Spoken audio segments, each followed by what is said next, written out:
Hi అండి, అందరూ ఎలా ఉన్నారు? Welcome back to our channel. It's me Teja. So ఈరోజు అయితే ఈ వీడియోలో మీకు నేను ఒక డిన్నర్ చూపిస్తున్నాను. అంటే నేను డిన్నర్ చేస్తున్నాను, వంట చేస్తున్నాను. సో అది ఏంటండి చూపిస్తున్నాను. సో పావు భాజీ చేస్తున్నాను.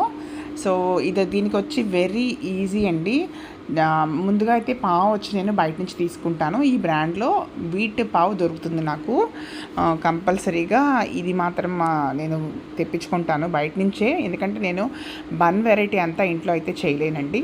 దానికి మళ్ళీ సపరేట్గా మనం ఓవెన్ అన్నీ పెట్టుకోవాలి. నేను ఏదో చిన్న ఎప్పుడైనా చేసే బేకింగ్ కోసం అని చెప్పి అంత మళ్ళీ నాకు వేస్ట్ అనిపించింది. సో ఇప్పుడైతే ఫస్ట్ పావుస్ వచ్చేపాటికి చక్కగా బటర్లో ఫ్రై చేసి పక్కన పెట్టుకుంటున్నాను.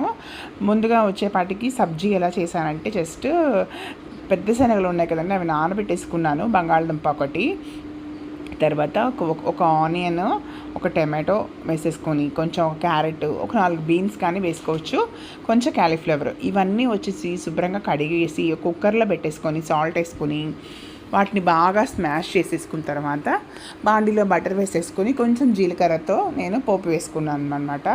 సో వేసేసుకున్న తర్వాత అది బాగా సబ్జీ కొంచెం వాటరీగా ఉన్నప్పుడు 2 స్పూన్స్ వచ్చి పావు భాజీ మసాలా, కొంచెం గరం మసాలా, చాట్ మసాలా వేసేసుకుంటే చక్కగా సబ్జీ కొంచెం దగ్గరికి వచ్చిన తర్వాత చక్కగా రెడీ అవుతుందన్నమాట.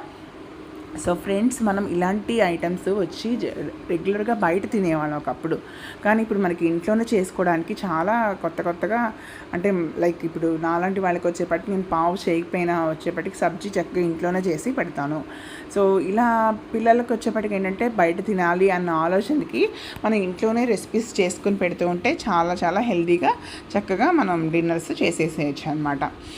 సో ఇప్పుడైతే పావుస్ని ఇట్లాగా బటర్ వేసేసుకొని చక్కగా చేసేస్తున్నాను. ఎప్పుడైనా ఒకసారి కాబట్టి నేను కొంచెం ఇట్లాగా మంత్లీ వన్స్ మాత్రం కొంచెం బటర్ కానీ అలాంటివి కొంచెం ఎక్కువగానే యూజ్ చేస్తూ ఉంటాను. జనరల్గా వచ్చేపాటికి ఆయిల్ తక్కువగా, ఎంత తక్కువ వాడాలంటే అంత తక్కువ ట్రై చేస్తూ ఉంటాను.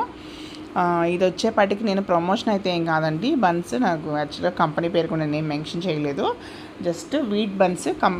ఖచ్చితంగా వీట్ ఫ్లేవర్ అయితే బాగా తెలుస్తుంది. నేనైతే 100% మైదా అయితే ఉండదనేది అనుకుంటున్నాను. ఈ కంపెనీస్ మనం తయారు చేస్తే కాబట్టి నమ్మి తీరాలి, ఆప్షన్ లేదు. సో నేనైతే నమ్మాను హెల్తీగా పెట్టచ్చు అని చెప్పి. సో ఫ్రెండ్స్, మీరు కూడా తయారు చేసుకోండి, చాలా టేస్టీగా ఉంటుంది.